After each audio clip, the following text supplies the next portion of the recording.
Pak Gibran, Indonesia ini terdiri dari berbagai bioregional, di mana kita harus betul-betul mengerti agar pembangunan kita tepat sasaran dan bisa tumbuh dengan baik.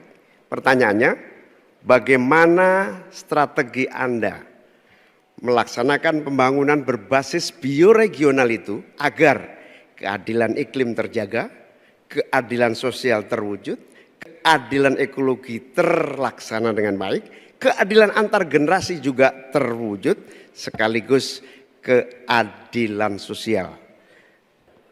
Gus Muhaimin ini lucu ya, menanyakan masalah lingkungan hidup tapi itu kok pakai botol-botol plastik itu. Padahal saya, Pak Ganjar, Prof. Mahfud pakai botol kaca. Itu gimana itu komitmennya? Botol plastik semua itu. Tapi nggak apa-apa, kita kembali lagi ke topik ya.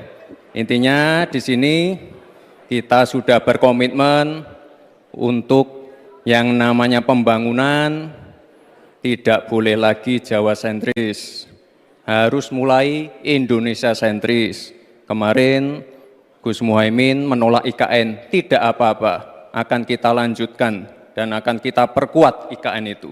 Sekali lagi, yang namanya pembangunan yang masif harus memperhatikan aspek lingkungan, sosial, dan keberlanjutannya. Kita pastikan mencari titik tengah, sekali lagi titik tengah, titik keseimbangan. Membangun hilirisasi industri, tapi harus memperhatikan lingkungan hidup. Menggenjot produktivitas para petani, sektor maritim, tapi juga harus menjaga keseimbangan alam.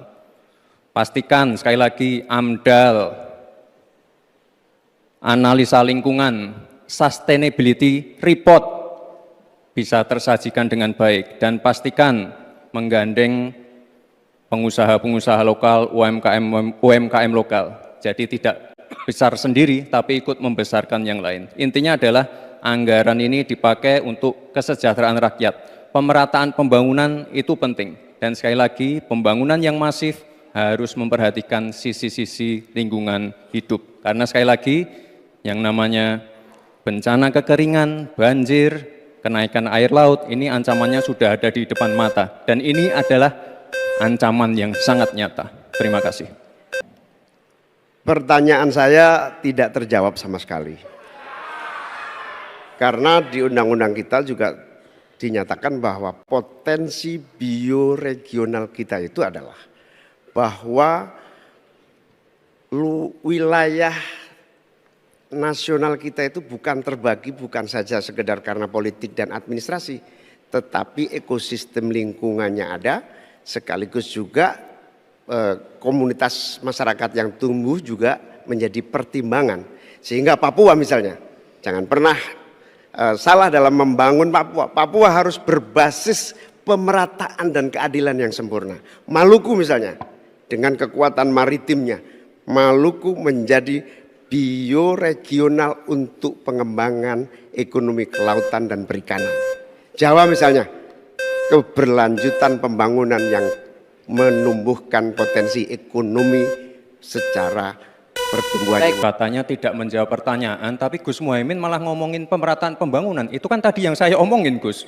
Pemerataan pembangunan yang tidak lagi Jawa sentris, harus Indonesia sentris. Pembangunan IKN sebagai simbol transformasi pembangunan Indonesia, Papua, dan lain-lain. Itu kan tadi udah saya jawab. Intinya sekali lagi, pembangunan tidak boleh lagi Jawa sentris, harus lebih memperhatikan masyarakat terutama yang ada di luar Jawa, biar bisa merasakan akses konektivitas yang lebih baik lagi, menurunkan inflasi, menurunkan Gini rasio, meningkatkan peluang kerja, menumbuhkan titik pertumbuhan ekonomi baru. Itu tadi kan udah saya jawab, Gus. Mungkin Gus Muhaimin juga tidak paham dengan pertanyaan yang diberikan ke saya, mungkin itu kan dapat contekan itu dari Pak Tom Lembong mungkin ya. Terima kasih.